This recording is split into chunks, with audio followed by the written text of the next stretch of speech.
As I look to nature's beauty, dazzled am I, knowing everything calls on you, the Lord Most High. الله الذي يهدينا جميعا،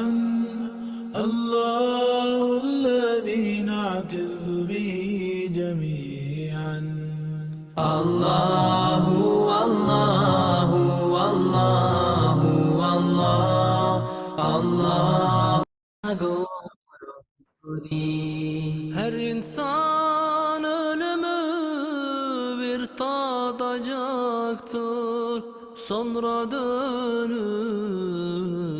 ancak onadır. Allahu, Allahu, Allahu, Allah, Allahu, Allahu, Allahu,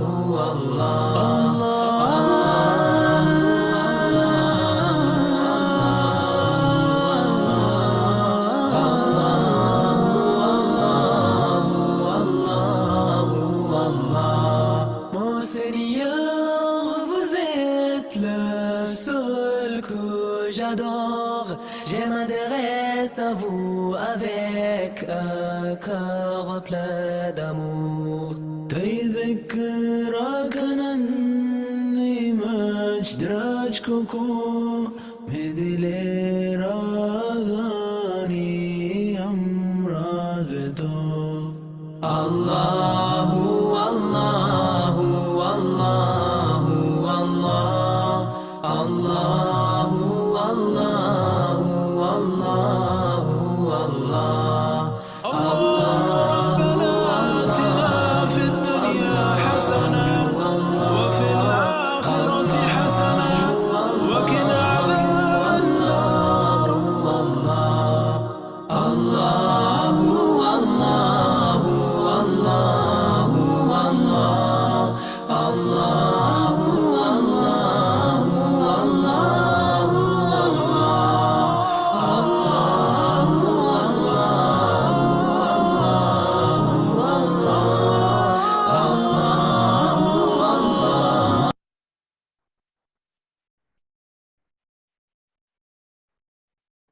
أعوذ بالله من الشيطان الرجيم.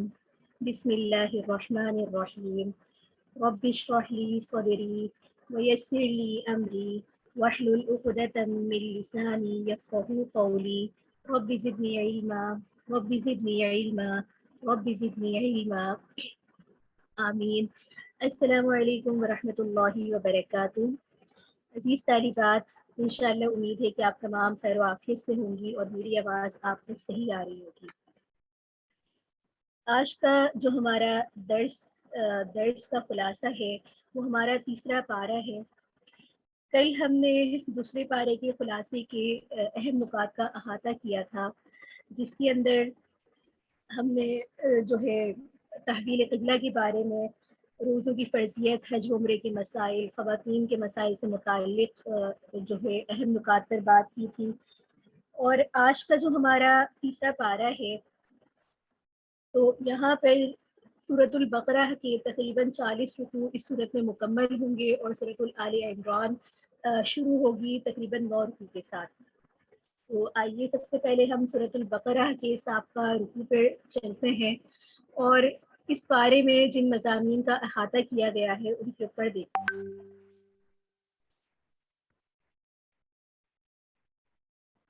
سورۃ البقرہ کے اگر ہم مضامین کو دیکھیں تو یہاں پر ہمیں اس طرح کے مضامین ملتے ہیں کہ انبیاء علیہ السلام کو باز پر فضیلت کے واقعات، کچھ واقعات ہمیں یہاں پر ملتے ہیں، اور اس کے ساتھ ہی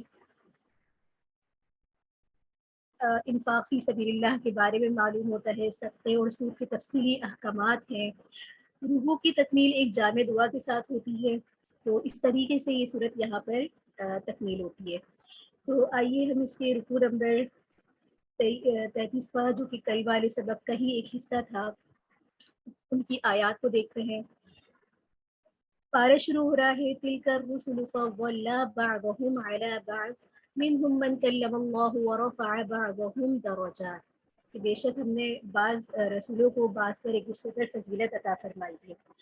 یہاں تیسرے پارے کے آغاز میں ان خصائص کا ذکر ہے جو کہ بعض انبیاء علیہ السلام کو عطا کیے گئے ہیں، کسی کو سیادت، کسی کو قیادت عطا فرمائی، کسی کو بلا واسطہ ہم کلامی کا شرف عطا کیا گیا، تو کسی کی تائید واضح معجزات کے ساتھ کی گئی ہے۔ یہ تمام انبیاء علیہ السلام مرتبے میں ایک دوسرے کے شرف فضل ہونے کے باوجود ایک جیسے نہ تھے، لیکن بعض کو بعض پر فضیلت حاصل تھی، جیسے کہ بعض انبیاء کو دوسرے انبیاء علیہ السلام پر فضیلت حاصل ہے، اسی طریقے سے بعض امتوں کو بھی دوسری امتوں پر فضیلت حاصل ہے۔ آپ صلی اللہ علیہ وآلہ وسلم چونکہ تمام انبیاء پر آپ کو فضیلت حاصل ہے، تو امت مسلمہ کو بھی خصوصیت حاصل ہے۔ یہ جو آیت ہے نا، یہ آپ صلی اللہ علیہ وآلہ وسلم کی طرف ایک لطیف اشارہ کرتی ہے کہ آپ کو تمام انبیاء علیہ السلام پر فضیلت حاصل ہے۔ یہاں یہ بات بھی ہے کہ انبیاء علیہ السلام کے درمیان آپس میں فرق اور مراتب جو رکھے گئے ہیں، ان میں اس طریقے سے کسی بھی طور پہ کسی کے لیے بات کرنا جائز نہیں ہے جہاں پر کسی بھی نبی کی ذرا سی بھی کوئی تحقیر ہو۔ اس کے ساتھ ہی یہاں پر آگے رکو شروع ہو رہا ہے سورۃ البقرہ کا 34 اور 34 رکو کی ابتدا ہو رہی ہے انفاق فی سبیل اللہ کے متعلق۔ یہاں پر آ رہا ہے کہ یا ایھا الذین آمنوا انفقوا مما رزقناکم من قبل ان یأتی یوم لا بیع فیہ ولا خلہ ولا شفاعہ والکافرون هم الظالمون۔ اس رکوع میں اللہ کی راہ میں خرچ کرتے رہنے کی تاکید ہے تاکہ آخرت میں کامیابی اور سرخروئی حاصل ہو سکے۔ اس کے ساتھ ہی اللہ رب العزت کی چند صفات کو ایک آیت میں نہایت ہی اعلیٰ انداز میں بیان کیا گیا ہے، اور اس آیت کو آیت عظیم بھی کہا گیا ہے، جس کو ہم آیت الکرسی کے نام سے جانتے ہیں۔ آیت الکرسی کے بہت ایک عظیم آیت ہے، اور اس کے بارے میں آیت الکرسی کی فضیلت کے متعلق بس میں ایک دو ہی بات کروں گی کہ اس کے بارے میں آتا ہے کہ جو شخص آیت الکرسی پڑھتا ہے رات میں تو وہ اللہ کی حفاظت کے اندر رہتا ہے، اور آیت الکرسی یہ اللہ تعالیٰ کی عظیم الشان آیات کے اندر سے ہے۔ اور یہاں پر پھر ہی بتایا گیا ہے کہ دین جو ہے وہ نہایت ہی روشن اور واضح طریقے سے سامنے آ چکا ہے، اب اسے قبول کرنا یا نہ کرنا خود انسان کا اپنا کام ہے۔ دین اختیار کرنے میں کسی پر کوئی زبردستی نہیں ہے۔ یہاں کی ساری جو آزمائشیں ہیں وہ اختیاری ہیں اور آزادی کے ارد گرد گھومتی رہتی ہے۔ جو لوگ رضا اور رغبت سے اپنے اختیارات اور آزادی سے دستبردار ہو کر اللہ کے دین کے حوالے اپنے آپ کو کرتے ہیں تو خدا ان کا دوست اور حامی و ناصر بن جاتا ہے، اور جو لوگ طاغوت کی پیروی کرتے ہیں یعنی کہ شیاطین کی پیروی کرتے ہیں تو وہ شیطان انہیں روشنیوں سے نکال کر تاریکیوں میں ڈال دیتا ہے۔ تو یہاں پر ہمیں یہ بات بھی واضح ہوتی ہے کہ اسلام قبول کرنے میں کسی پر کوئی جبر نہیں ہے، کیونکہ یہ اللہ رب العزت کی حکمت ہے۔ اللہ رب العزت چاہتا تو سب کو ایک ہی دین پر ایمان لانے پر مجبور کر سکتا تھا، لیکن اللہ رب العزت نے یہ سب جو ایک چوائس رکھی ہے، یا انسان کو اپنا عقل شعور استعمال کرنے کا ایک اختیار دیا ہے، اس کے اندر مقصود یہی ہے کہ اس کا امتحان لینا، تاکہ وہ دنیا میں جس مقصد سے آیا ہے اس مقصد میں کامیاب ہو سکے کہ اللہ کی رضا کو مان کر چلنا۔ آگے رکو شروع ہو رہا ہے 35واں، اور اس رکوع کی جو آیات ہے وہ آپ کے سامنے ہے۔ اس رکوع میں سب سے پہلے تو حضرت ابراہیم علیہ السلام کا بادشاہ نمرود کے ساتھ ایک مکالمے کا ذکر ہے، اور یہ بہت ہی ایک مشہور مکالمہ جو تھا، ایک کنورزیشن تھی جو آپ دونوں کے بیچ میں ہوئی تھی۔ باقی واضح ہے کہ بادشاہ جو نمرود تھا وہ خود اپنا آپ کو خدا کہتا تھا، تو ابراہیم علیہ السلام نے فرمایا کہ میرا خدا تو زندگی اور موت کا مالک ہے، تو نمرود نے جواب میں ایک بے قصور شخص کو قتل کر دیا، اور موت کی سزا پانے والے شخص جو اس میں وہاں موجود تھا اس کو رہا کر دیا۔ حضرت ابراہیم علیہ السلام نے جب یہ دیکھا کہ یہ تو بہت ہی بدعقل اور کھڑ دماغ بادشاہ ہے، تو اسے ایسی دلیل دی کہ وہ ہکا بکا رہ گیا۔ ابراہیم علیہ السلام نے میرا خدا وہ ہے جو سورج کو مشرق سے طلوع کرتا ہے، اگر تو خدا ہے تو سورج کو مغرب سے طلوع کر کے دکھا۔ یہ بات سنتے ہی جو وہ بادشاہ تھا نمرود، وہ غصے میں آ گیا اور آپ کو آگ میں ڈالنے کا حکم دے دیا۔ اسی کے ساتھ ہی یہاں پر جو ہے دو واقعات اور بھی ہیں جن کا ہمیں اس رکوع کے اندر ملتا ہے۔ ایک تو یہ کہ ایک مردہ کو زندہ کرنے کے واقعات تھا کہ ایک بزرگ تھے، ان کے بارے میں کہا جاتا ہے کہ یہ حضرت عزیر علیہ السلام تھے۔ ان کا گزر جو ہے ایک بستی کے اوپر ہوا جو ویران تھی، تو انہوں نے سوچا کہ اللہ رب العزت کس طرح ایک مردہ شہر کو زندگی عطا کرے گا، تو اللہ نے ان پر 100 برس تک موت کو طاری کر دیا اور پھر اور پوچھا کہ کتنا عرصہ تم اس حال میں رہے ہوگے، تو انہوں نے جواب آپ بولتے ہو 3 ایئرس کا کچھ حصہ۔ تو اللہ نے فرمایا کہ تم 100 برس تک مردہ حالت میں پڑے رہو چپ گے۔ اب ذرا اپنے کھانے پینے کا سامان دیکھو کہ وہ اسی حال میں چپ ہے، پڑا نہیں ہے۔ اپنی سواری والے گدھے کو دیکھو کہ کس طرح یہ اسی حال میں موجود ہے۔ یہ سب دکھانے کا مقصد یہ تھا کہ تاکہ تم لوگوں کو اپنی قدرت کی جیتی جاگتی نشانی کا ثبوت دو۔ پھر اللہ نے ان کی آنکھوں کے سامنے جو ہے ہڈیوں کو جوڑا، ان پر گوشت چڑھایا اور زندہ کر دیا۔ تو انہوں نے یہ سب دیکھا تو کہا کہ خوب جان گیا کہ اللہ ہر چیز پر قادر ہے۔ اچھا، یہاں یہ بات میں بتاتی چلوں کہ انبیاء علیہ السلام کا جو اس طرح سے ایک حیران ہونا تھا، یا وہ یہ نہیں تھا کہ وہ اللہ کی بات پر یقین نہیں تھا یا اللہ کی قدرت پہ انہیں کوئی شک تھا، بلکہ ایک انسان کبھی کبھی کچھ عجیب واقعات دیکھتا ہے تو ایک دم بے ساختہ اس سے یہ چیز اس کی زبان سے جاری ہوتی کہ کیسے ہوگا۔ تو ان کا بھی یہ جو استغفار تھا وہ اسی وجہ سے تھا کہ اللہ مردے کو کیسے زندہ کرے گا۔ تو اللہ رب العزت نے ان کو یہ پیغام دیا اور ان کے ذریعے پوری اس وقت کی جو امت تھی ان کو یہ پیغام دیا کہ اللہ تعالیٰ ہر چیز کو کرنے پر قادر ہے۔ دوسرا واقعہ یہاں پر حضرت ابراہیم علیہ السلام کا ہی ہے کہ انہوں نے اللہ سے خواہش ظاہر کی کہ انہیں بتایا جائے کہ وہ کس طرح مردوں کو زندہ کرے گا۔ اس پر اللہ نے ان سے کہا کہ 4 پرندے لو، سب کے ٹکڑے ٹکڑے کر کے مختلف پہاڑوں میں رکھ دو۔ تو انہوں نے ایسا ہی کیا۔ پھر اللہ نے کہا کہ اب ان سب کو پکارو، تو انہوں نے ادھر ادھر سے آواز دی، تو اللہ نے تمام ٹکڑوں کو آپس میں ملا دیا تو وہ سب زندہ ہو گئے۔ تو اس طرح سے ان واقعات کے ذریعے جو تعلیم دی جاتی ہے، تو وہ ان کا مقصد یہ ہوتا ہے کہ انبیاء علیہ السلام جو تمہارے پاس دعوت لے کر آئے ہیں وہ محض ایک گمان نہیں ہوتا، بلکہ انہوں نے آنکھوں سے ان تمام چیزوں کو دیکھا ہوتا ہے۔ یہاں پہ ان واقعات میں ایک یہ بات بھی پہلو ہمیں پتہ چلتا ہے کہ حضرت ابراہیم علیہ السلام کو جو بادشاہ نمرود کے ساتھ ایک مکالمہ ہوا تھا، مناظرہ ہوا تھا، تو مناظرہ کرنا گناہ نہیں ہے اگر وہ صحیح طریقے سے ہو۔ جس طرح سے تعلیم، تبلیغ، تصنیف، دعوت، جہاد، وعظ یہ سب دین کا حصہ ہے، اسی طرح مناظرہ بھی دین کا حصہ ہے۔ اور انبیاء علیہ السلام چونکہ معصوم ہوتے ہیں، ان سے کوئی گناہ نہیں ہوتا، تو اگر مناظرہ کرنا گناہ ہوتا تو اس کو وہ کبھی بھی نہیں کرتے۔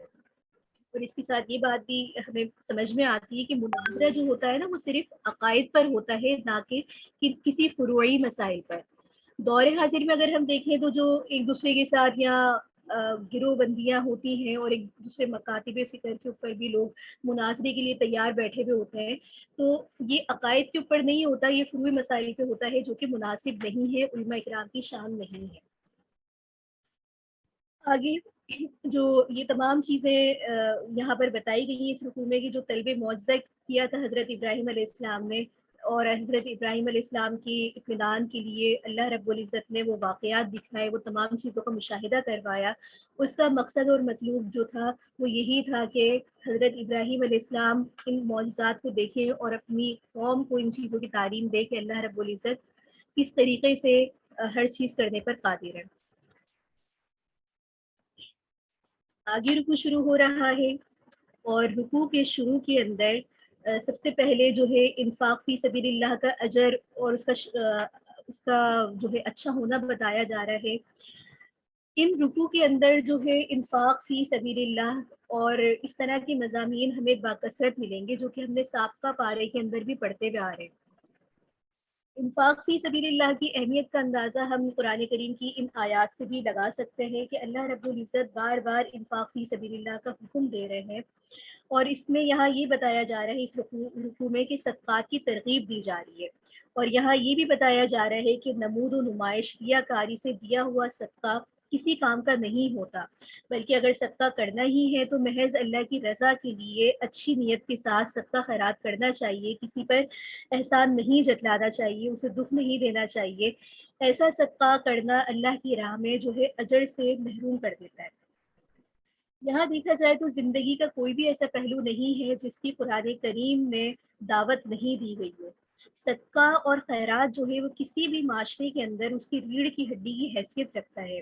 جب اللہ تعالیٰ نے امامت عالم کا منصب امت محمدیہ صلی اللہ علیہ وآلہ وسلم کو عطا کیا تو ان کا فرض ہے کہ وہ معاشرے کے غریب اور کمزور لوگوں کا خیال رکھیں، ان کا تعاون کریں، اور ان کے ساتھ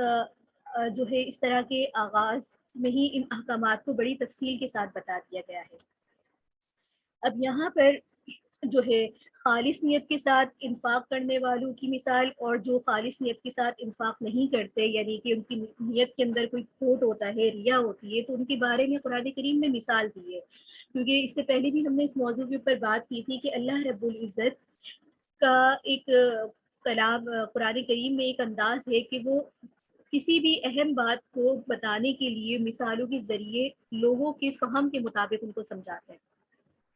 تو صدقات کی جو فضیلت ہے اس کو ایک خوشے دار دانے کے ساتھ تشبیہ دی گئی ہے کہ ایک خوشے دار دانہ ہوتا ہے، اگر اس میں ایک بالی کے اندر بھی ایک پھول آتا ہے، ایک دانہ ڈالتے ہیں تو اس سے کتنی بالیاں پھوٹ اٹھتی ہے، تو صدقے کی مثال بھی ایسی ہے۔ اور بری نیت کے ساتھ صدقہ کرنا، اگر اس میں ریا ہوتی ہے، نیت صحیح نہیں ہوتی، دکھلاوا ہوتا ہے، احسان جتانا ہوتا ہے، تو وہ صدقہ کرنا انسان کا ایسا ہی ہوتا ہے کہ جیسے کہ اس نے ایک کھلے میدان یا ایک چٹان کے اوپر جو ہے بیج بو دیا ہو اور اس پر کوئی زرخیزی آباد نہ ہو۔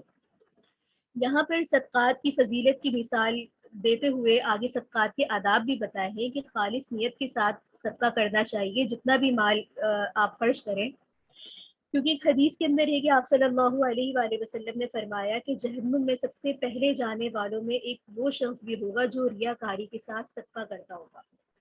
اسی طریقے سے صدقات کے آداب میں یہ بھی ہے کہ احسان نہیں جتلانا چاہیے، تانا نہیں دینا چاہیے۔ صدقہ کر کے احسان جتلانے والا، تکلیف دینے والا، ریاکاری کرنے والا، ایسے شخص کا صدقہ کرنا یا نہ کرنا بالکل برابر ہی ہے۔ آداب میں یہ بات بھی ہے صدقات جو ہے وہ ہمیشہ اچھی چیزوں کا کرنا چاہیے، گھٹیا اور برے مال کا صدقہ نہیں کرنا چاہیے، جیسے کہ آیت میں بھی فرمایا ہے کہ اور حدیث میں بھی یہ بات آتی ہے کہ انسان دوسرے کو بھی وہی چیز پسند کرے جو اپنے لیے پسند کرتا ہے، مفہوم حدیث کا۔ اسی طرح مال صرف ان لوگوں کو نہیں دینا چاہیے جو آپ کے دروازے پر مانگنے کے لیے آتے ہیں، بلکہ جو غربت کے حوالے سے مشہور ہوتے ہیں یا سفید پوش لوگ ہوتے ہیں، تو ان کے لیے بھی جو ہے صدقات کا اہتمام کرنا چاہیے، اور ان لوگوں کے لیے بھی صدقات کا اہتمام کرنا چاہیے جو اللہ کے راستے میں خدمات انجام دے رہے ہوتے ہیں، تاکہ وہ اپنی ضروریات کو آسان طریقے سے پورا کر سکیں۔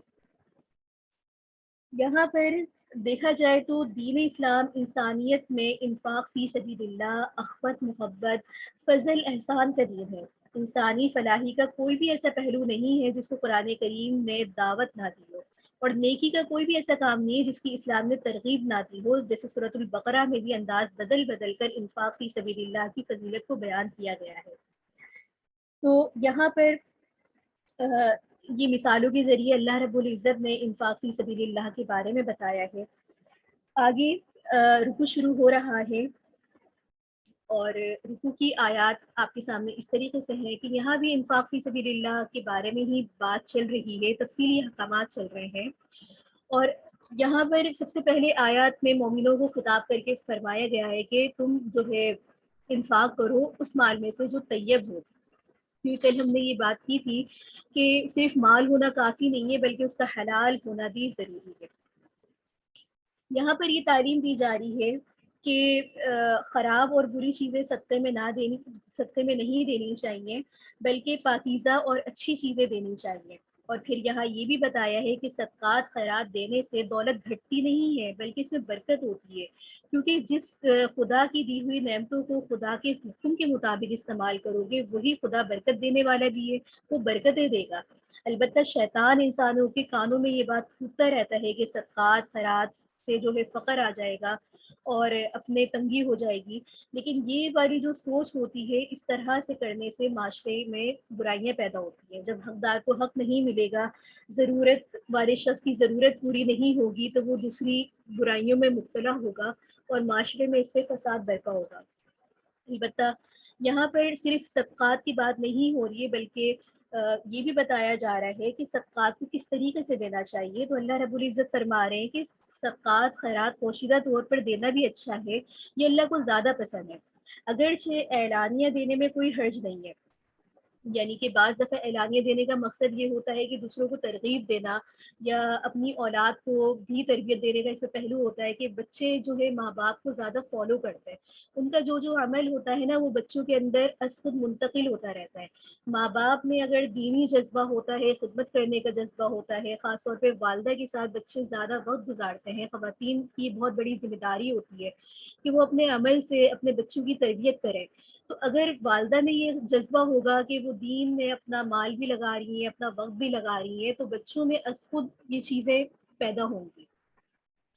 تو یہاں پر اس تربیت کا پہلو جو ہے نظر میں رکھتے ہوئے اعلانیہ طور پر بھی بہت ساری جگہوں پہ آپ صدقہ کر سکتے ہیں۔ یہاں پر یہ بات بھی ہے کہ اگرچہ محتاج جو فقیر اور جو لوگ معاشی جد و جہد کے اندر پڑے ہوتے ہیں انہیں بھی صدقہ خیرات کے ذریعے جو ہے سہارا دیا جا سکتا ہے، خاص طور پہ وہ لوگ جو خودداری کی بنا پر باوجود ان کو فاقے بھی ہو رہے ہوتے ہیں لیکن وہ کسی کے آگے ہاتھ نہیں پھیلاتے، لیکن ان کا حال جو ہے ان کے چہروں پر آیا ہو جاتا ہے۔ تو یہ تمام چیزیں اللہ رب العزت نے اس رکوع کے اندر جو ہے بتائی ہیں۔ اور یہی بات ہے کہ انفاق کا جہاں بھی حکم دیا جاتا ہے وہاں اس کے حقدار بھی بتا دیے جاتے ہیں، جیسے پہلے ہم نے سورۃ البقرہ کے اندر اس کے جو ہے مصارف پڑھے تھے کہ ماں باپ پہ خرچ کرو، رشتہ داروں پر خرچ کرو، تو یہاں بھی اللہ رب العزت نے مزید تفصیل سے ان لوگوں کی نشاندہی فرمائی ہے۔ آگے رکو شروع ہو رہا ہے اور یہاں بھی اگر آپ دیکھیں تو صدقے اور سود، صدقے کی بات چل رہی ہے اور صدقے کے بالمقابل اس کی ضد سود کا بیان ہے۔ سود اور ربا کا جو لفظ ہوتا ہے وہ ہوتا ہے کہ اصل مال کے بدلے اصل مال بھی ہو اور اصل مال کے اوپر ایک اضافی رقم لی جائے، تو یہ جو ہے سود کہلاتا ہے۔ سود کے بارے میں قرآن کریم میں جو احکامات ہمیں ملتے ہیں، سب سے پہلے تو یہ ہمارے معاشرے کا سب سے جو ہے ایک بہت بڑا مسئلہ ہے حرمت ربا کا، کہ سود خور کو اس شخص کے ساتھ تشبیہ دی گئی ہے جو جنات اور شیاطین کے اثرات کی وجہ سے قبطی اور دیوانہ ہو جاتا ہے۔ دنیا میں سود خور کا حال کیا ہے، وہ قبطیوں اور پاگلوں کی طرح ہوتا ہے اور قیامت کے دن بھی قبر میں یوں ہی کھڑا ہوگا۔ سود کے بارے میں ایسی وعیدیں ہیں کہ اس جیسی وعید قرآن کریم میں کسی بھی بڑے گناہ پر نہیں آئی ہے۔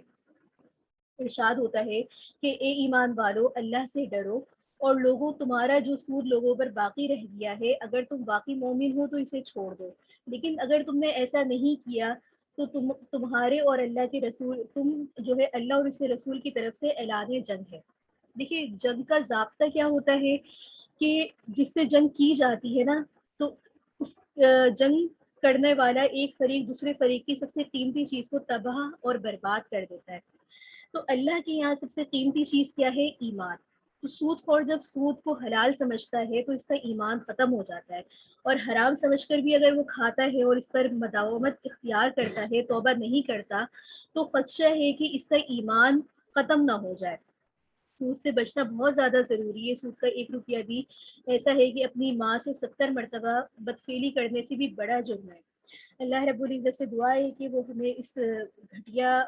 اور اس برے فعل سے ہمیشہ محفوظ و معمون فرمائے۔ سود کی خباثتیں معاشرتی طور پہ بھی اتنی زیادہ ہیں کہ اس سے جو ہے معاشرتی طور پہ بھی بہت زیادہ برائی ہے، کیونکہ سود کی خباثت یہ ہے کہ وہ انسان کو سنگدل بنا دیتی ہے اور اس وجہ سے سوسائٹی کے اندر، معاشرے کے اندر طرح طرح کی خرابیاں پیدا ہوتی ہیں۔ حاجت مندوں سے حسن سلوک کے بجائے ان کا خون چوس لینے کا کی راہ پہ لگا دیتا ہے، کیونکہ اصل رقم ادا نہ کرنے کی وجہ سے وہ اضافی رقم حاصل کرنے کی جد و جہد میں لگے رہتے ہیں۔ تو یہاں پر اللہ رب العزت نے اس چیز کی طرف نشاندہی کروائی ہے، اور اس کے بالمقابل یہ بھی فرمایا ہے کہ صدقات کی برکات کو واضح فرمایا ہے، اور صدقے کی صورت پہلے رکوع میں واضح فرمائی ہے، اور یہاں پہ صدقے کی ایک اور صورت بھی بتائی جا رہی ہے کہ جن لوگوں کو تم نے قرض دے دیا ہے اگر وہ وقت مقررہ پر ادا کر دیں تو ٹھیک ہے، لیکن اگر وہ باوجود کوشش کے وہ قرض ادا نہیں کر پا رہے تو پھر حسن طریقہ کیا ہے کہ ان کو جو ہے وہ قرضہ معاف کر دو، یہ تمہارے حق میں زیادہ بہتر ہے اور اللہ تعالیٰ کی خوشنودی کا بہت بڑا ذریعہ ہے۔ سمجھ لیں کہ اس طرح سے قرضہ دینا اور قرضہ معاف کر دینا بھی صدقے ہی کی ایک صورت ہے۔ آگے یہاں پر جو ہے ساری بات کرنے کے بعد اللہ رب العزت نے یہ بھی بتا دیا کہ یہ جو بھی کچھ تم کر رہے ہو، احساس کسی کا کر رہے ہو، تو یہ سب آخرت کے اندر اصلاح کا ذریعہ ہے۔ آگے جو رکوع شروع ہو رہا ہے اس کے اندر یہ سب سے بڑی آیت ہے، اور یہ آیت بھی اگر آپ دیکھیں تو آیت مدائنہ یعنی کہ لین دین سے متعلق آیت ہے۔ گویا کہ معاملات کی صفائی کے بغیر دین مکمل نہیں ہوتا۔ اللہ رب العزت نے صرف عبادات کے معاملے میں نہیں فرمایا، بلکہ گاہے بگاہے لوگوں کے ان حقوق، ان رائٹس کے بارے میں نشاندہی فرما رہے ہیں، مسلسل فرما رہے ہیں جو ہمارے معاشرے میں ہماری ضرورت ہے۔ اب یہاں پر دیکھیں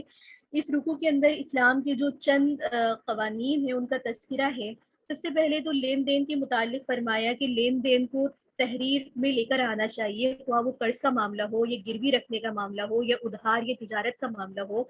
البتہ جو سودا دستبست ہو رہا ہو، ہینڈ ٹو ہینڈ ہو رہا ہو، تو اس میں ایسا کرنے کی ضرورت نہیں ہوتی ہے۔ اور ساتھ ساتھ اس رکوع کے اندر جو ہے اگر اس طرح کے معاملات ہوتے ہیں تو اس پر کتنے لوگوں کی گواہی ہونی چاہیے اس کو بڑے تفصیل سے بتایا ہے۔ یہاں تک کہ اگر انسان سفر کے اندر بھی ہوتا ہے تو اس کی اگر لین دین کا کوئی معاملہ ہوتا ہے اور وہاں کوئی کاتب نہ ہو تو سب سے پہلے تو یہی فرمایا کہ وہاں بھی کتابت کر لینی چاہیے، لکھت پڑھت کر لینی چاہیے۔ اور یہاں یہ بھی بات ہے کہ اگر انسان کسی کو کوئی بڑی چیز ادھار دیتا ہے تو اس کو چاہیے کہ بطور امانت کوئی چیز گروی رکھ لے، تاکہ بوقت ضرورت اگر کوئی نقصان ہو بھی جاتا ہے تو وہ اس کو جو ہے پورا کر لے۔ اچھا، یہاں پر دیکھا جائے تو ربا کی حرمت بیان کرنے کے بعد تجارت یعنی کہ لین دین اور جو ہے رہن وغیرہ کے احکامات کو بیان فرمایا گیا ہے۔ یہ آیت قرآن کریم میں بیان کرنے کا جو بیان کی گئی ہے وہ قرآن کریم کی سب سے طویل آیت ہے۔ گویا کہ معاملات کی جو صفائی ہوتی ہے وہ کتنی زیادہ ضروری ہے، اور اللہ رب العزت نے انسانوں کے حقوق کی رعایت کرتے ہوئے اس طرح کے معاملات کو بڑی ہی تفصیل کے ساتھ یہاں پر ذکر کیا ہے۔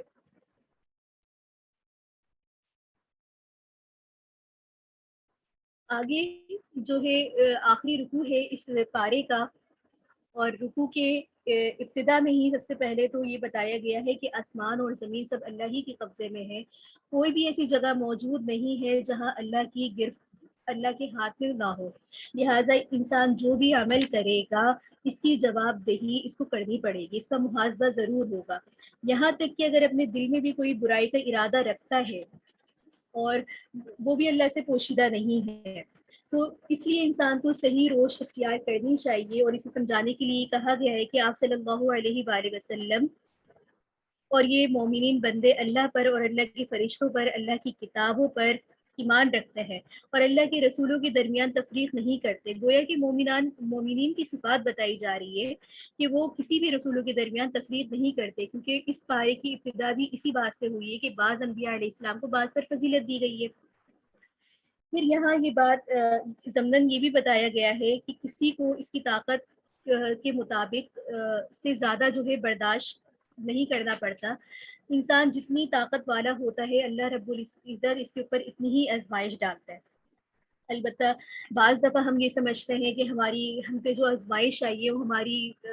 جو ہے پہنچ سے بہت اوپر ہے یا ہماری طاقت سے زیادہ ہے، لیکن ہمیں بنانے والا اللہ رب العزت ہے۔ تو جو بنانے والا ہوتا ہے وہ اس بنانے والے کو بہت اچھے سے جانتا ہے کہ یہ میرا بندہ ہے، اس کو میں نے بنایا ہے اور یہ کتنا برداشت کر سکتا ہے۔ لہٰذا یہاں ہمیں یہ بات بھی ملتی ہے کہ ہمیں پریشانیوں سے گھبرانا نہیں چاہیے، اور جو تکالیف ہمیں اللہ رب العزت کی جانب سے ملتی ہے ہمیں اس پہ صبر شکر کرنا چاہیے۔ اب یہاں پر اللہ رب العزت نے عرش کے 2 خزانوں کا ذکر کیا ہے، اور وہ 2 خزانے اس رکوع کی یہ آخری آیات ہیں۔ یہاں پر آخری آیت سے متعلق یہ بات ہے کہ سورۃ البقرہ کی جو آیتیں ہیں نا، یہ ایسی آیات ہے کہ ان کی بہت زیادہ جو ہے قرآن کریم میں فضیلت آئی ہے، اور ان کو بطور دعا کے ساتھ اس حقوق کی تکمیل کرنا ان کی اہمیت کو مزید بڑھا دیتا ہے۔ جس گھر میں بھی سورۃ البقرہ کی آخری 2 یا 3 یہ آیت پڑھی جاتی ہیں آخری، تو اس گھر کے قریب شیاطین نہیں آتے، اور جو شخص نماز عشاء کی بعد سورۃ البقرہ کی آخری 2 آیتیں پڑھ لیتا ہے تو یہ آیت اس کے لیے کافی ہو جاتی ہے۔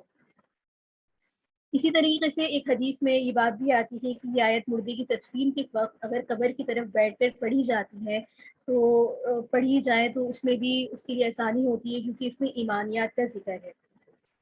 اور دعائے مغفرت کا اس کے اندر پہلو بھی ہے۔ تو یہ تھا اس پارے کا اس سورت کا خلاصہ، جو مضامین کا ہم نے احاطہ کیا۔ آگے ہماری جو ہے سورۃ آل عمران شروع ہو رہی ہے، اور سورہ آل عمران میں جو ہمیں مضامین یا اس کی وجہ تسمیہ ملتی ہے، آئیے سب سے پہلے ہم اس کی طرف چلتے ہیں۔ وجہ تسمیہ اس کا نام سورہ آل عمران اس لیے ہے کہ ایک مقام پر آل عمران کا ذکر آیا ہے۔ عمران جو ہے حضرت مریم علیہ السلام کے والد کا نام ہے، تو اس کو بطور علامت اس سورت کا نام جو ہے قرار دے دیا گیا ہے۔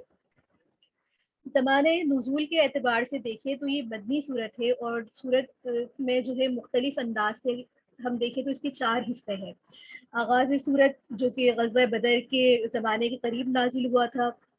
اور چھٹے رکوع سے تیسری آیات میں اگر ہم رکوع کو دیکھیں تو یہ ایک وفد آیا تھا نجران کا آپ صلی اللہ علیہ وسلم کے پاس جب یہ صورت جو ہے اس وقت اس کا حصہ نازل ہوا تھا۔ 7ویں رکوع سے 12ویں رکوع تک میں اگر ہم اس کو دیکھتے ہیں تو یہ اختتامی زمانہ ہے جو پہلے ہی حصے سے متصل ہے، جبکہ آخری جو ہے غزوہ احد کے زمانے میں نزول کے اعتبار سے اس کے مضامین ہیں۔ اس کے ساتھ ہی اس کی ہم اگر فضائل کی بات کریں تو اس صورت کے بھی ہمیں بہت زیادہ فضائل جو ہے ملتے ہیں۔ فضائل کا ذکر میں صرف میں چند باتیں ہی اس کی بتاؤں گی، جیسے حضرت ابو امامہ رضی اللہ تعالیٰ عنہ سے روایت ہے کہ آپ صلی اللہ علیہ وآلہ وسلم نے فرمایا کہ سورہ آل عمران اور سورہ بقرہ، سورۃ طٰہٰ میں اللہ کا ایک ایسا اسم اعظم ہے، اگر وہ نام لے کر دعا کی جائے تو اللہ تعالیٰ وہ دعا قبول فرماتے ہیں، اور کچھ مانگا جائے تو وہ عطا کرتے ہیں۔ حضرت عثمان بن عفان رضی اللہ تعالیٰ عنہ سے روایت ہے کہ جو شخص سورہ آل عمران کا آخری حصہ رات کو تلاوت کرے گا تو اس کے لیے قیامت میں ایک ثواب لکھ دیا جاتا ہے۔ سابقہ صورت سے ربط، قرآن کریم کا ایک یہ اسلوب بھی ہے کہ ہمیشہ جو بھی وہ بات بیان کرتا ہے اس کا سابقہ اور ماں باپ کے ساتھ کچھ نہ کچھ ربط ہوتا ہے۔ تو اس میں ربط کی یہ چیزیں ہیں کہ اللہ رب العزت نے سورۃ البقرہ میں جو ہے سب سے زیادہ خطاب جو تھا وہ اہل یہود کے ساتھ تھا، یہاں پر اہل نصارہ کے ساتھ ہے، اور مشترکہ چیزیں یہ ہے کہ اس صورت کی ابتدا بھی حروف مقطعات سے ہو رہی ہے، جو کہ سابقہ صورت کی ابتدا بھی سورۃ المقطعات سے ہی ہو رہی تھی۔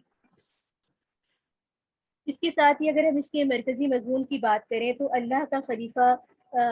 جو ہے کس طریقے سے اسلام کو خارجی اور داخلی طور پہ مضبوط کر سکتا ہے، وہ تمام پہلو ہمیں اس صورت کے اندر ملتے ہیں۔ تو آئیں سب سے پہلے ہم اس کے پہلے رکوع کی طرف چلتے ہیں۔ اس پارے کے اندر ہم اس کے 9 رکوع کا احاطہ کریں گے انشاءاللہ۔ پہلا رکوع شروع ہو رہا ہے جو کہ حروف مقطعات سے ہی ہے کہ الف لام میم اللہ لا الہ الا هو الحی القیوم۔ تقریباً 9 آیات پر یہ رکوع مشتمل ہے۔ یہاں پر سب سے پہلے تو اللہ رب العزت نے قرآن کریم کی صداقت کا ذکر کیا ہے، اور اس کے بعد تورات، انجیل اور ان تمام کتابوں کا ذکر کیا ہے، اور یہ بھی فرمایا کہ جب ان کا انکار کیا تو سخت عذاب میں مبتلا ہوئے، لہٰذا قرآن سے اعراض کرنا اور اس کا انکار کرنا بھی دنیا میں ان کی یہی سزا ہوگی۔ قرآن کریم میں جو ہے اچھا اس سے پہلے یہ بات بھی بتاتے چلے کہ نجدان پہ ایک وفد کی جو آمد ہوئی تھی اس کا واقعہ کچھ اس طریقے سے ہے کہ نجران پہ ایک وفد تھا جو آپ صلی اللہ علیہ وآلہ وسلم کی خدمت میں حاضر ہوا، اور انہوں نے آپ صلی اللہ علیہ وآلہ وسلم سے جو ہے اس بارے میں بات کی کہ انہوں نے جو ہے دلائل دینا شروع کر دیے کہ، اور وہ تمام جو لوگ تھے وہ نصارہ سے تھے، ان کا وفد تھا جو حضرت عیسیٰ علیہ السلام کے بارے میں آپ سے مباحثہ کرنا چاہتے تھے، اور معاذ اللہ کا بیٹا ان کو ثابت کرنا چاہتے تھے۔ تو اس سلسلے میں ان کا جو یہ غلط استدلال تھا، تو قرآن کریم نے ان آیات ان کو بیان کرتے ہوئے فرمایا کہ قرآن کریم میں بعض ایسی آیتیں ہیں جو کہ محکم ہیں، اور بعض ایسی آیات ہیں جو متشابہات ہیں۔ محکمات وہ آیات ہوتی ہیں جو قرآن کریم کا بالکل واضح پیغام ہوتی ہیں اور ان کو سمجھنا جو ہے آسان ہوتا ہے۔ دوسری قسم کی وہ آیات ہوتی ہیں جو حقیقی اور یقینی مراد ان کی اللہ کے علاوہ کسی کو معلوم نہیں ہوتی ہے، اور ایسی آیات کے بارے میں حکم یہی ہے کہ جو حق کے متلاشی ہوتے ہیں وہ ہمیشہ محکمات کی پیروی کرتے ہیں، اور جن کے دل میں یا دماغ میں فطور ہوتا ہے وہ ہمیشہ متشابہات کی غلط تعبیرات نکالتے رہتے ہیں۔ جیسے نصارہ کا بھی یہی تھا کہ قرآن کریم کی یا اللہ کی آیات میں تحریف کر کے وہ اللہ کے نبی کو ہی اللہ کا بیٹا یا اللہ ہی قرار دے رہے تھے، نعوذ باللہ۔ تو یہاں بھی یہاں پر جو کلمت اللہ یا روح اللہ جیسے الفاظ استعمال ہوئے ہیں جو اس صورت میں بکثرت آئیں گے، تو اس کے بارے میں بھی یہی بات ہے کہ متشابہات ان کے بارے میں انسان کو زیادہ نہیں پڑھنا چاہیے۔ اچھا، یہاں پر جو نجران کا وفد تھا، ان کی ترتیب کی جو گفتگو ہے وہ بڑی دلچسپ ہے، اس کا میں خلاصہ آپ کے سامنے بیان کر دیتی ہوں کہ عیسائیوں کو بڑا ناز تھا کہ ہماری جو شاعری ہے وہ سب سے زیادہ ہے اور ہم بڑے شاعری میں ہمیں کمال ہے، تو انہوں نے اپنا ایک شاعر کھڑا کیا تاکہ وہ دلائل دے اور آپ صلی اللہ علیہ وسلم کو قائل کرے۔ تو اس کے مقابلے میں حضرت حسان کو کھڑا کیا گیا اور انہوں نے اس شاعر کو شکست دے دی۔ اس کے بعد انہیں اپنی خطابت پہ بہت ناز تھا کہ ہمارے جیسا خطیب تو کوئی ہے ہی نہیں، تو انہوں نے ایک خطیب کو کھڑا کیا تاکہ وہ آپ صلی اللہ علیہ وآلہ وسلم کو کنوینس کرے، ان سے بحث کرے۔ تو اس کے مقابلے میں ثابت بن قیس رضی اللہ تعالیٰ عنہ کو کھڑا کیا، اور انہوں نے ایسے دلائل دیے کہ ان کا خطیب جو ہے وہ ہار گیا۔ پھر آگے جب بات جاری ہوئی تو آپ صلی اللہ علیہ وآلہ وسلم نے توحید کے ایسے خود دلائل دیے اور ان کے عقیدہ تثلیث کی جو ہے بالکل ترتیب کر دی۔ یہاں یہ بات بھی ہے کہ اہل علم کی صفات کو بیان کیا جا رہا ہے کہ اہل علم جو ہوتے ہیں نا وہ کفار کے ساتھ زیادہ تعلق یا دوستی یا معاملات نہیں بناتے، البتہ جو ان کے معاملات ہوتے ہیں وہ صرف وقتی طور پر ہوتا ہے۔ ان کو دلی طور پر دوست بنانا جو ہے مسلمان کی شایان شان نہیں ہے۔ آگے رکوع شروع ہو رہا ہے دوسرا، اور دوسرے رکوع کے اندر جو مضامین ہمیں ملتے ہیں وہ اس طریقے سے ہیں کہ کفار کے مغلوب ہونے کی طرف اشارہ ہے، اور اس کے جی اور اس کے ساتھ ہی کافروں کے برے انجام کی یہاں پر ہمیں دھمکی، اللہ رب العزت کا ایک خطاب ملتا ہے۔ سب سے پہلے تو یہاں پر اس رکوع میں غزوہ بدر کا ذکر ہے، اور کفار کو مخاطب کر کے فرمایا گیا ہے کہ ان کے مال، ان کی اولاد ان کے کچھ کام نہیں آئے گی، یہ لوگ جہنم کا ایندھن بنیں گے۔ اور اس کے ساتھ یہ بھی فرمایا کہ بدر کے موقع پر مسلمانوں کو کفار کی نظر میں دگنا کر کے دکھایا تھا تاکہ اہل عبرت اس سے نصیحت حاصل کریں۔ انہیں اپنے مال و دولت اور اپنی افرانی پر بہت ہی زیادہ غرور تھا، تکبر تھا کہ ہمارے پاس ہر چیز زیادہ ہے، لیکن یہاں اللہ رب العزت نے مسلمانوں کے ساتھ جو معاملہ فرمایا تھا اس کی طرف اشارہ فرمایا گیا ہے۔ اور یہاں پر جو ہے یہ بھی بتایا ہے کہ انسان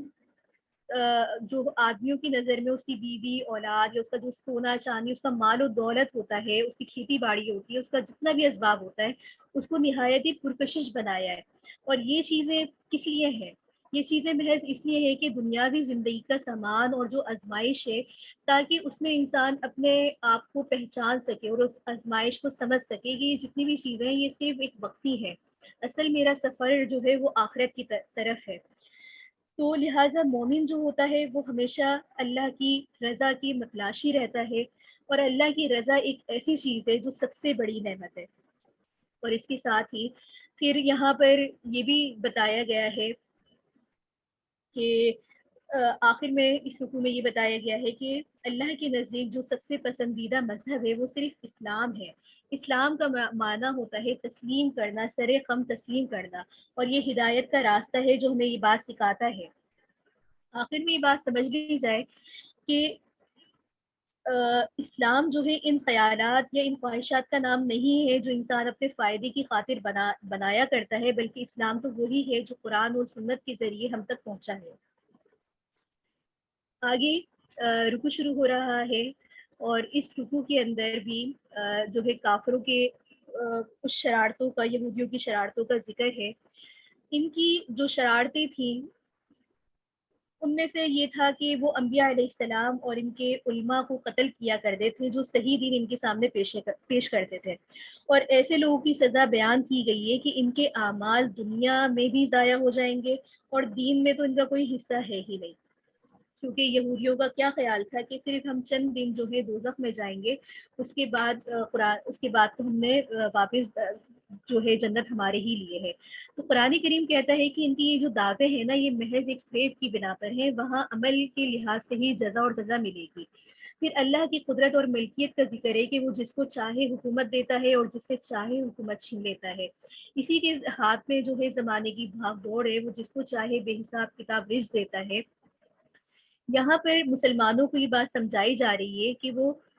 جو ہے مومنوں کو چھوڑ کر کافروں کو اپنا دوست نہ بنائیں، ان سے تعلقات نہ رکھیں۔ اور یہاں پر جو ملکیت کا ذکر ہوا ہے وہ یہ ہے کہ بنی اسرائیل کو ان کی غلطیوں کی وجہ سے، ان کے گناہوں کی وجہ سے اللہ تعالیٰ نے امامت کے منصب سے ہٹایا۔ یہاں یہ بات بھی ہے کہ جتنے بھی اختیارات ہوتے ہیں وہ سب اللہ کے ہاتھ میں ہوتے ہیں، یہ اللہ ہی کا ایک قدرت ہے کہ وہ جس کو چاہے زیادہ دے، جس کو چاہے کم دے، جس پہ چاہے رزق کی فروانی کرے۔ تو اس کو دیکھ کے کبھی بھی مسلمانوں کے دل میں یہ خیال نہیں آنا چاہیے کہ فلاں شخص تو کافر ہے، اللہ کی نہیں مانتا، لیکن پھر بھی اللہ نے اس کو اتنا رزق، اتنی فروانی کیوں دی ہے؟ کیونکہ ہو سکتا ہے کہ ظاہری طور پہ تو ہمیں مال و اسباب دکھ رہے ہوں، لیکن وہی مال اس کے لیے آزمائش کا سبب بن رہا ہو۔ تو اللہ رب العزت سے ہم ایسی فروانی سے، ایسے مال و دولت سے پناہ مانگتے ہیں۔ آگے رکوع شروع ہو رہا ہے، اور رکوع کی آیات آپ کے سامنے اس طریقے سے ہیں۔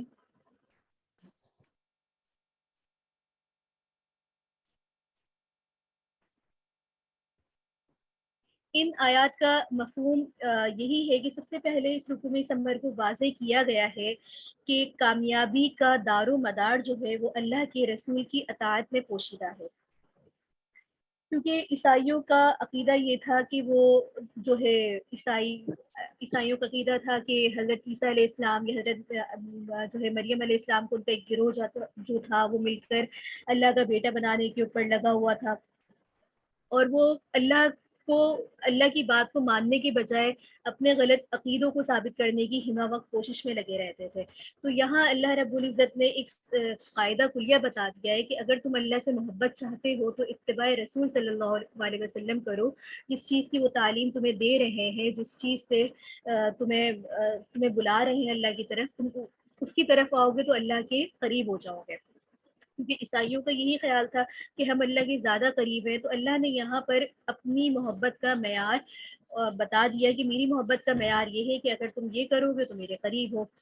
پھر یہاں پر حضرت آدم علیہ السلام، حضرت نوح علیہ السلام، حضرت ابراہیم علیہ السلام اور حضرت ابراہیم علیہ السلام کی اولاد کا جو ہے ان کا اور ان کی اولادوں کا ذکر ہے، اور خاص طور پہ یہاں پر حضرت مریم علیہ السلام کی والدہ کی دعا کا تذکرہ ہے کہ انہوں نے پہلی اولاد اللہ کے لیے اللہ سے مانگی اور کہا تھا کہ میں اس کو اللہ کی نظر کر دوں گی۔ پھر یہاں پر جو ہے حضرت مریم علیہ السلام کی پیدائش ہوئی تو ان کو عبادت کے لیے مخصوص کر دیا گیا۔ تو یہاں پر ساتھ ہی حضرت زکریا، اس رکوع کے اندر حضرت زکریا علیہ السلام کی دعا کا ذکر بھی ملتا ہے۔ ان کے بارے میں ہم سب جانتے ہیں کہ ان کی زوجہ جو تھی وہ بانجھ تھی اور کافی بوڑھی بھی ہو چکی تھی، اس وجہ سے اولاد کی وجہ سے وہ مایوس تھی، تو اللہ رب العزت نے جو ہے ان کی دعا کے جواب میں حضرت یحییٰ علیہ السلام کو کی ان کو بشارت دی۔ تو یہ واقعہ آگے بھی بہت تفصیل کے ساتھ آئے گا۔ تو یہاں پر جو سمجھنے والی چیز ہے وہ ہمارے لیے یہ ہے کہ اللہ رب العزت بغیر اسباب کی بھی عطا کر دیتا ہے، یعنی کہ ایک سبب نظر آ ہی نہیں رہا تھا کہ کیسے ہوگا، لیکن اللہ کا کرنا ایسا ہوا کہ لفظ کن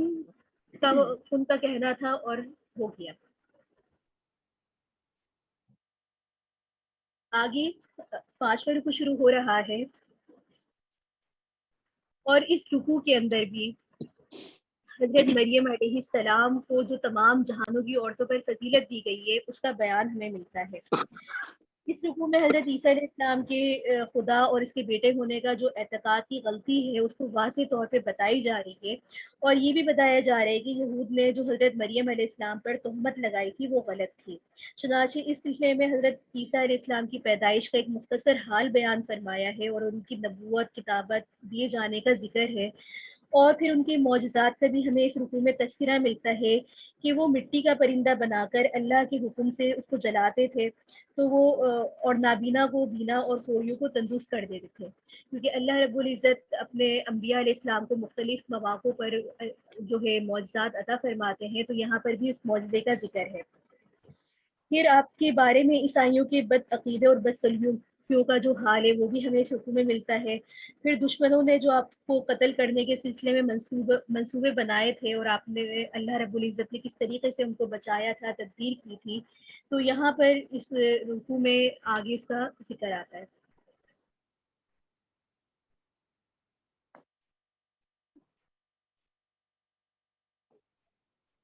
آگے جو رکوع شروع ہو رہا ہے یہاں پر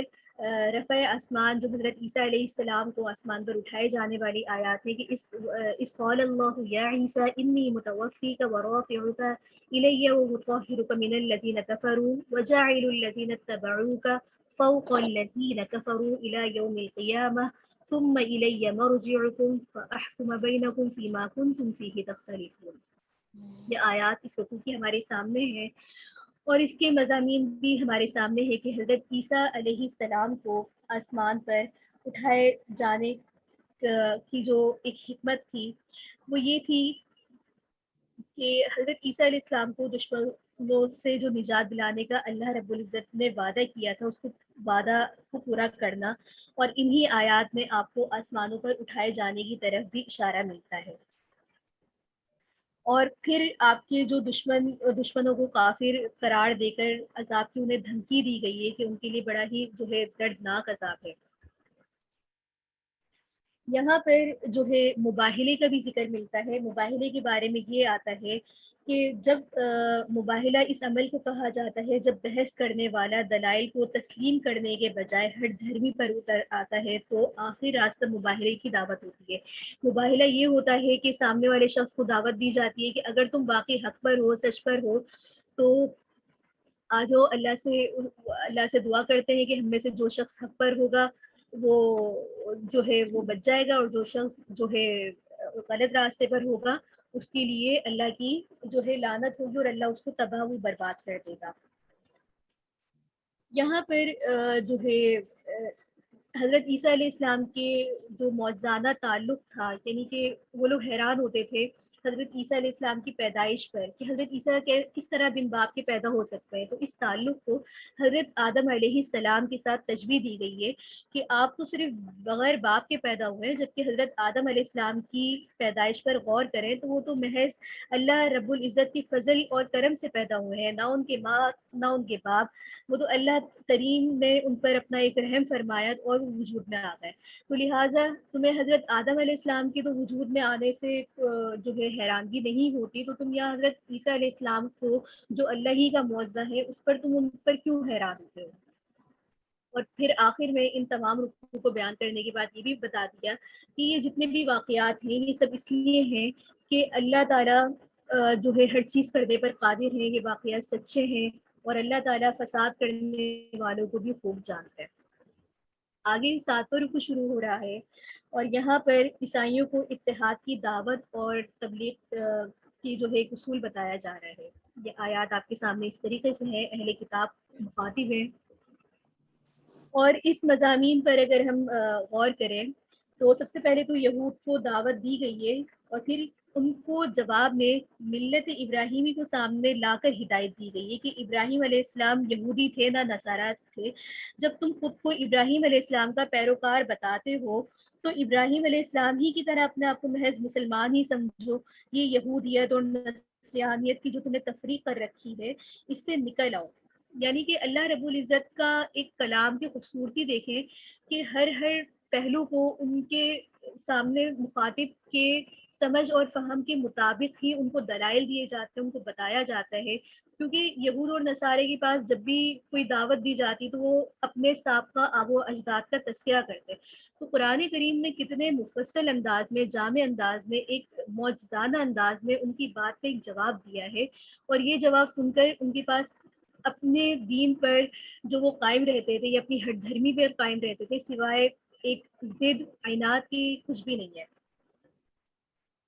یہاں ان آیتوں میں یہ بھی بتایا گیا ہے کہ یہود اور نصارات کی جتنی بھی جو کتابیں تھیں، تورات، زبور، جس میں بعد میں انہوں نے جو ہے تحریف بھی کر دی تھی، تو اس میں آپ صلی اللہ علیہ وآلہ وسلم کی آمد کی واضح طور پہ پیشن گوئی کی گئی تھی. آپ وہ جانتے تھے کہ ایک نبی ایسے آئیں گے، لیکن آنے کے بعد بھی وہ آپ صلی اللہ علیہ وآلہ وسلم کو ان کا نبی تسلیم نہ کرنا یا ان کی تعلیم کی طرف دھیان نہ دینا وہ محض اس وجہ سے ہی تھا کہ وہ ماننا ہی نہیں چاہتے تھے، جبکہ ایسا نہیں تھا کہ وہ حق کو نہیں جانتے تھے. اور یہ مضمون ایسا ہے کہ قرآن کریم نے بار بار اس کی طرف انہی کے دعوے کی یاد دہانی کروائی کہ یہ نبی جن کے تم جو ہے جن کا تم انکار کر رہے ہو، یہ کوئی نئی خبر تو نہیں ہے، یہ تو تمہاری کتابوں کے اندر یہ ان کی پیشن گوئی کی گئی ہے، پھر بھی تم اس بات کو نہیں مان رہے ہو. لیکن اس ساری باتوں کا خلاصہ یہی تھا کہ اہل کتاب کا انکار تھا، اور ان کے انکار کی وجہ واضح تھی کہ وہ ماننا ہی نہیں چاہتے تھے. آگے رکوع شروع ہو رہا ہے 8واں، اور اس رکوع کے اندر جو ہے 2 گروہوں کا ذکر ہے، اہل کتاب کے 2 گروہوں کا ذکر ہے اور ان کے طرز عمل بھی بتایا گیا ہے. ایک گروہ کیا تھا؟ وہ یہ کہتا تھا کہ یہودیوں نے اسلامی دعوت کی طرف سے بدی پھیلانے کی غرض سے ایک اپنا خفیہ گروہ تیار کیا تھا، جس کو یہ ہدایت دی گئی تھی کہ وہ پہلے اعلانیہ طور پر اسلام قبول کریں گے، پھر مرتد ہو جائیں گے، اور پھر جگہ جگہ لوگوں میں یہ بات پھیلائیں گے کہ ہم پہلے اسلام لائے لیکن مسلمانوں میں اور رسول میں ہم نے فلاں فلاں خرابیاں دیکھی تو ہم ان سے الگ ہو گئے. یہ ان کا ایک پرپس تھا، ایک ان کا مقصد تھا، دین کو، اسلام کو، نعوذ باللہ آپ صلی اللہ علیہ وآلہ وسلم کو کمزور کرنے کا. جبکہ ان کا جو دوسرا گروہ تھا وہ اس طریقے سے کرتا تھا کہ وہ بددیانت گروہ تھا کہ اگر ان پر بھروسہ کر کے کوئی امانت رکھ دیتا تھا تو وہ اس کو ہضم کرنے کی کوشش میں لگے رہتے تھے اور کہتے تھے کہ غیر یہود کا مال ہمارے لیے حلال اور طیب ہے. تو اس طریقے سے یہ لوگ جو ہے کرتے تھے اور لوگوں کا مال ہضم کر لیتے تھے. تو اللہ رب العزت نے ان کے اس گروہ کا یہاں پر ذکر کیا گیا ہے اور ان کے اس بد اعمال کی طرف اشارہ کیا گیا ہے. یہ ان کی جو مسلمانوں کے خلاف سازش تھی اس کو واضح طور پہ بتایا، کیونکہ یہاں یہ بات بھی ہے کہ جو کفار ہوتے ہیں یا اس طرح کے یہود و نصارہ ہوتے ہیں یہ مسلمانوں کی کبھی بھی خیر خواہ نہیں ہوتے. دلی طور پہ اگر آپ ان کے ساتھ کوئی تعلق رکھیں تو یہ ہمیشہ آپ کو نقصان پہنچائیں گے. تو یہاں پر اس بات کا ذکر ہے. یہاں اس رکوع میں ان کی یہ حرکتیں بتائی گئی ہیں اور یہودیوں عیسائیوں کی جو ایک تحریف تھی کہ حق کو بگاڑنا، حق کو چھپانا، خیال سے مطلب توریت کو جو پڑھتے تھے وہ اپنے مطلب کے تحت پڑھتے تھے، الفاظ کو بدل بدل کر پڑھتے تھے، یہ تمام باتیں اس رکوع کے اندر بہت ہی واضح طور پہ بتائی گئی ہیں. آگے اس پارے کا یہ آخری رکوع ہے جو 9واں رکوع ہے. یہاں پر جو آیات ہیں وہ اس طریقے سے ہیں وَإِذْ أَخَذَ اللَّهُ مِيثَاقَ النَّبِيِّينَ لَمَا آتَيْتُكُم مِّن كِتَابٍ وَحِكْمَةٍ ثُمَّ جَاءَكُمْ رَسُولٌ مُصَدِّقٌ لِّمَا مَعَكُمْ لَتُؤْمِنُنَّ بِهِ وَلَتَنصُرُنَّهُ قَالَ أَأَقْرَرْتُمْ وَأَخَذْتُمْ عَلَىٰ ذَٰلِكُمْ إِصْرًا قَالُوا أَقْرَرْنَا قَالَ فَاشْهَدُوا وَأَنَا مَعَكُمْ مِنَ الشَّاهِدِينَ. یہاں پر اس رکوع کے اندر عہد انبیاء علیہ السلام کا ذکر ہے. سابقہ رکوع کے اندر، سابقہ پارے کے اندر بھی ہم نے عہد کے متعلق پڑھا تھا وہ عام انسانوں کے ساتھ عہد تھا جو اللہ رب العزت نے تمام ارواح سے عہد لیا تھا. پھر ایک اس عہد کا بھی ذکر تھا جو اللہ رب العزت نے یہودیوں سے انہوں نے عہد لیا تھا, انہوں نے عہد کیا تھا کہ ہم فلاں فلاں کام نہیں کریں گے, اطاعت کریں گے, انسانوں کی حرمت کا, ان کے چیزوں و خیال کریں گے, اللہ کے ساتھ کسی کو شریک نہیں کریں گے. اب یہاں پر اس عہد خاص کا ذکر ہے جو خاص انبیاء علیہ السلام سے لیا گیا تھا. انبیاء علیہ السلام سے جو عہد لیا گیا تھا اس کے ساتھ ہی سب سے پہلے اس رکوع کے اندر جو ہے یہودیوں کی ان باتوں کی جامع تردید ہے جو انہوں نے انبیاء علیہ السلام کی طرف اپنی مذہبی کتابوں کے اندر شامل کی رکھی تھی, اور ان مذہبی کتابوں کے ذریعے وہ لوگ یہ باور کرواتے تھے کہ نبی یا فرشتے کی حیثیت معبود کسی ہے. چنانچہ اس رکوع کے اندر یہ قاعدہ, یہ کلیہ بتا دیا گیا ہے کہ ایسی کوئی بھی تعلیم جو اللہ اور اس کے رسول اور اس کی بندگی اور اس کی جو ہے پرستش سکھاتی ہے وہ ہرگز کسی رسول کی تعلیم نہیں ہو سکتی. جہاں کسی مذہبی کتاب میں یہ چیزیں نظر آئیں تو سمجھ لو کہ یہ لوگ گمراہ ہیں اور یہ جتنی بھی باتیں ہیں وہ ان کی اپنی ایجاد کرتا ہے. پھر یہ بتایا کہ نبیوں نے اپنے زمانے میں اسی دین اسلام کی دعوت دی تھی, اس لیے مسلمانوں کا بھی یہ کام ہے کہ وہ اپنے رسولوں کے پر ایمان لے کر آئیں, ان کے درمیان تفریق نہ کریں, اور جن باتوں کا حکم دیا گیا ہے ان کو مانیں, اور جن کاموں سے روک دیا گیا ہے ان سے رک جائے. یہاں پر یہ بھی بتایا ہے کہ اگر کوئی ایسا کرے گا جو اللہ اور اس کے رسول کے بالکل برخلاف ہوگا تو ایسا کرنے والا اپنے آپ کو کفر میں مبتلا کر لے گا. یہاں پر اب تک ہمارا یہ رکوع جو ہے اس کے مضامین مکمل ہوتے ہیں. اگر اس رکوع سے متعلق آپ کے کوئی سوال ہو تو آپ ضرور کر سکتے ہیں.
جی یہاں کوئی سوال ہے تو آپ بتا دیجیے. جی گروپ میں سینڈ کر دی جاتی ہے, ریکارڈنگ روز کی روز کی جا رہی ہے, اس سلسلے میں آپ بالکل بھی پریشان نہ ہوں. اگر کوئی نقطہ کوئی نکات آپ کا رہ جاتا ہے تو آپ ریکارڈنگ سن کے اسے ضرور استفادہ کر سکتے ہیں.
جی یہاں پہ کوئی سوال کرنا چاہ رہے ہیں، ان کا مائک انمیوٹ کر دیجیے.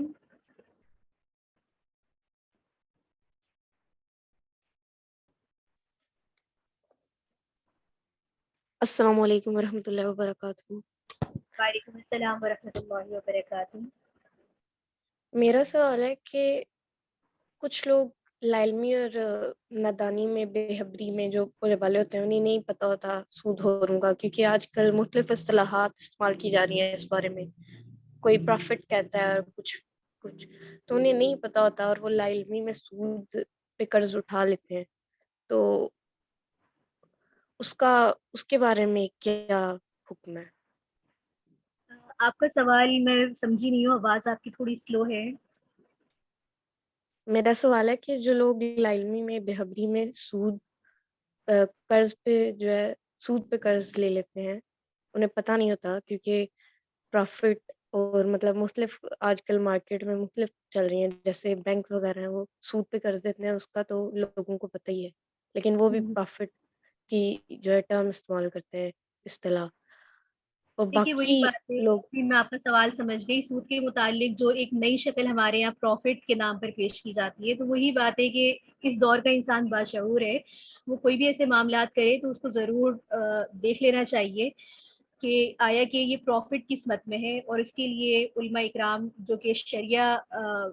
شریعہ کونسل وغیرہ کے تحت کام کرتے ہیں، ان کی اس میں اسکلز جی بہت اچھی ہوتی ہیں، ان سے ضرور رجوع کرنا چاہیے کہ آیا کہ ہم یہ جو کام کر رہے ہیں یا پیسہ انویسٹ کر رہے ہیں، یہ چیز جائز ہے یا نہیں ہے. تو وہاں آپ کو علماء اکرام انشاءاللہ گائیڈ کر دیں گے.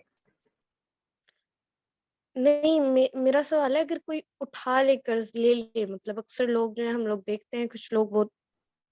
بولے والے ہوتے ہیں. میں نے ایک اس پہ ڈرامہ دیکھا تھا، وہ سود پہ مبنی، انہوں نے سود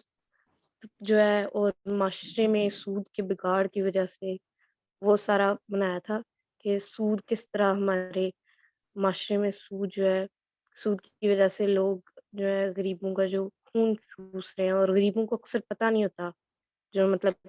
کم علم لوگ ہوتے ہیں، اتنے پڑھے لکھے نہیں ہوتے، ناخواندہ. دیکھیے سود کے معاملے میں یہ بات ہمیں قاعدہ کلیہ یاد رکھنا ہے کہ سود قرآنی آیات کے تحت بالکل حرام ہے، ٹھیک ہے. اور جو لوگ اس میں مبتلا اگر کسی مجبوری کے تحت بھی ہو جاتے ہیں تو قرآن کریم میں جو ہے حسن سلوک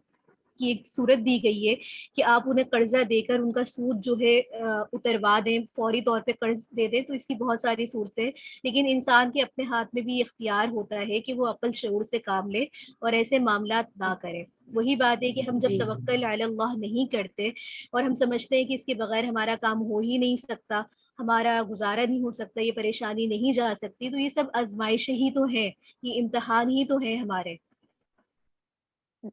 جی بالمقابل آپ کسی سے سود لیں تو اس سے بہتر یہ ہے کہ آپ کسی اچھے بندے سے ایک قرض لے لیں. قرض لینا تو نبی کریم صلی اللہ علیہ وآلہ وسلم بھی قرض لیا کرتے تھے اور اس کو وقت مقررہ پر اتار بھی دیا کرتے تھے، ٹھیک ہے. تو سود لینے سے سود تو ایک حرام ہے اور اللہ سے اعلان جنگ ہے. تو اس سے بہتر یہ ہے کہ آپ جو بھی ایسا شخص ہوتا ہے خاندان میں، اس کو چاہیے کہ اپنے خاندان کے بااثر شخص سے جو صاحب استطاعت ہو، دے سکتا ہو، اس سے قرض لے کر اپنی ضرورت کو پورا کر لے. جی